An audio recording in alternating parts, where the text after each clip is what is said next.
इतिहास हमारा पलता है, जिस ओर जवानी चलती है उस ओर जवानी को काफी कबूतर और 2 दूना 4 याद करना चाहिए। वहीं बच्चे चिकनी चमेली जैसी अश्लील गानों पर रील्स बनाते हुए नजर आ रहे हैं। इसका प्रमुख कारण है चाचा नेहरू बच्चों से बहुत प्यार करते थे और अपने जन्मदिन को बच्चों के नाम सुपुर्द कर दिया कि उस दिन बच्चों को नमन करते हैं। हमें उन्हें सही दिशा में मार्गदर्शन करना होगा। भूगोल, अर्थव्यवस्था और संस्कृति के दृष्टिकोण से देखूं तो मैं ये कहना चाहती हूँ कि भारत वास्तव में हम सभी भारतीयों के लिए किसी उपहार से कम नहीं। जय हिंद। एक बार फिर से आप सभी का स्वागत है। अभी हमारी टीम पहुंची हुई है सिवान शहर के सैनिक मॉडल स्कूल में। जैसे कि आपको बता दें कि हमेशा से हमारी टीम की कोशिश रही है कि सिवान में शिक्षा को लेकर हम लोग काम करते रहें, यानी कहीं ना कहीं शिक्षा का बढ़ावा देने हेतु हमारी टीम लगातार हर एक स्कूल में जाती है और वहाँ के स्कूल के बारे में लोगों से बात करती है, स्टूडेंट से बात करती है। लेकिन आज आपको बता दें कि बाल दिवस है। चाचा नेहरू जी के जन्म दिवस के उपलक्ष्य में हमारे पूरे देश में बाल दिवस के रूप में इसको मनाया जाता है, जिसमें सारे स्कूल में जो बच्चे होते हैं बाल दिवस पे एक स्पेशल कार्यक्रम होता है, जिसमें छात्र या छात्राएं जो होती है भाग लेती है अपने अपने प्रोजेक्ट पे। ये देख सकते हैं सैनिक मॉडल स्कूल, जो कि शिक्षा की दुनिया में एक अलग पहचान बना रहा है सिवान में। और यहाँ के जो डायरेक्टर है, प्रिंसिपल है, उनसे हम बात करेंगे और जानने की कोशिश करेंगे। हालांकि ये जो प्रांगण है आप देख सकते हैं, बिल्कुल एक जो जिस तरह से कि स्कूल का होना चाहिए कहीं ना कहीं उस तरह से इसका प्रांगण है। और अभी यहाँ पे एक प्रोग्राम होने जा रहा है, उस प्रोग्राम के बारे में हम आपको विजुअल में दिखाएंगे। और यहाँ के जो प्रिंसिपल है, डायरेक्टर है, उनसे हम बातें करेंगे और जानने की कोशिश करेंगे। फिलहाल यानी बाल दिवस मनाने के लिए एकत्र हुए हैं। आज चाचा नेहरू का 60वां वर्षगांठ मनाया जा रहा है।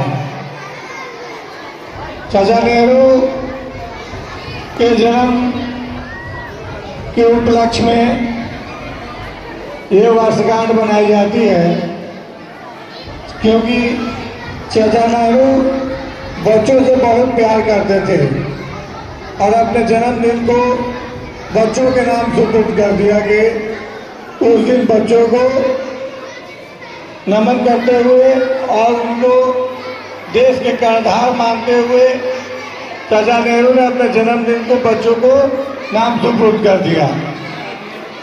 अभी हम लोग इस सभागार में एकत्र हुए हैं। हमारे विद्यालय के छोटे छोटे बच्चों का कुछ कार्यक्रम है, रंगारंग कार्यक्रम। आप लोग शांति से उस प्रोग्राम का लुत्फ उठाएं। यहाँ बुद्ध की उपदेश और ईसा मसीह की बलिदान की गाथा होती है। मैंने सुना है यहाँ राधा रानी की चुनरी कोई सलमा बेगम सिलती है। फिर क्यों हो गए हम यूं जुदा कि आज जोड़ने की बात होती है।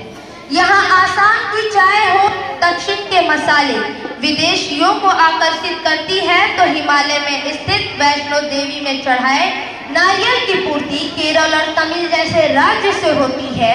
तो फिर क्यों हो गए हम यूं जुदा कि आज जोड़ने की बात होती है, जोड़ने की बात होती है। सरलता, सज्जनता और विद्वता की प्रतिमूर्ति माननीय निदेशक, प्रधानाचार्य और मेरे प्रिय बाल शक्ति, मैं अक्षर फिरदौस कक्षा 8वीं की छात्रा आप सभी के सामने अपने वक्तव्यों को प्रस्तुत करने आई हूँ। और मेरा विषय है भारत की नई पीढ़ी को भूगोल, अर्थव्यवस्था और दृष्टिकोण के साथ जोड़ना। हम सभी बच्चे भारत देश के भविष्य हैं और आज मैं आप सभी के साथ बात करना चाहती हूँ भारत की नई पीढ़ी के बारे में। हमें उन्हें सही दिशा में मार्गदर्शन करना होगा। भूगोल, अर्थव्यवस्था और संस्कृति के दृष्टिकोण से देखूं तो मैं ये कहना चाहती हूँ कि भारत वास्तव में हम सभी भारतीयों के लिए किसी उपहार से कम नहीं है। इसके विविध भूगोल, पहाड़, पठार, द्वीप और तटों से लेकर उत्तर में सदा नीरा नदियाँ और उत्तर पूर्व में लगातार वर्षा तक, लेकिन कहीं ना कहीं अभी भी हमारे देश के बच्चे गरीबी, भूखमरी, बाढ़, सूखा जैसी समस्याओं का उन्हें सामना करना पड़ता है। साथियों, याद रखिए, संघर्षों के साए में इतिहास हमारा पलता है। जिस ओर जवानी चलती है उस ओर जमाना चलता है। जो उत्पादन में उच्च है जहाँ लोग भूखमरी से मरते हैं, जो उत्पादन में उच्च है जहाँ लोग भूखमरी से मरते हैं, यहाँ हमें भूगोल के साथ जुड़ने की अति आवश्यकता है। आर्थिक दृष्टिकोण से देखूं तो मैं ये कहना चाहती हूँ कि भारत संसाधनों की भूमि रहा है। इसमें उत्तर में कृषि क्षेत्र से लेकर दक्षिण में आर्थिक केंद्र तक हमारे पास मानव संसाधन के रूप में एक बहुत बड़ा आर्थिक संसाधन है।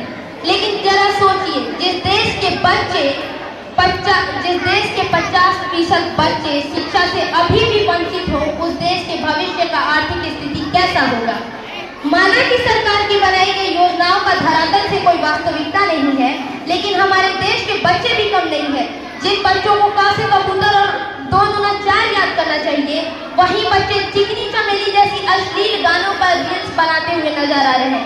इसका प्रमुख कारण है उनके माता पिता, जिन्होंने उनको अपने देश के बारे में शिक्षा, संस्कृति और राष्ट्रीयता के मूल्य के बारे में कुछ भी नहीं सिखाया।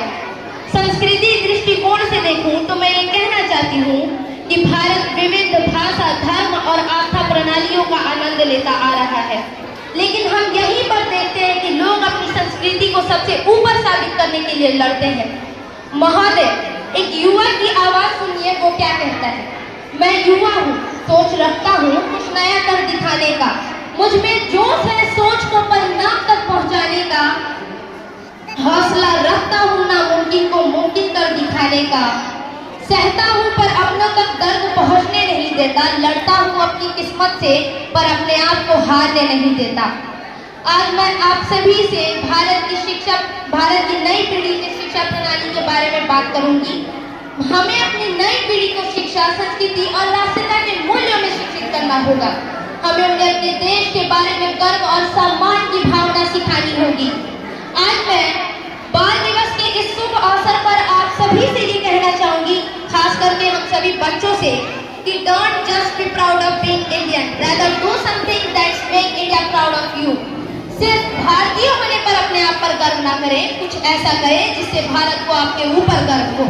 आज मैं आप सभी से आग्रह करती हूँ कि हमें उन्हें भारत की विविधता और एकता के मूल्यों में शिक्षित करना होगा, तभी हम अपने देश को एक उज्जवल भविष्य की ओर ले जा सकते हैं।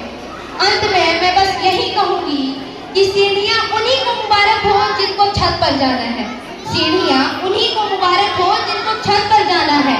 हम तो आसमां की आरज़ू रखते हैं, हमें अपनी मंजिल खुद बनाना है। Thank you. जय हिंद, जय भारत।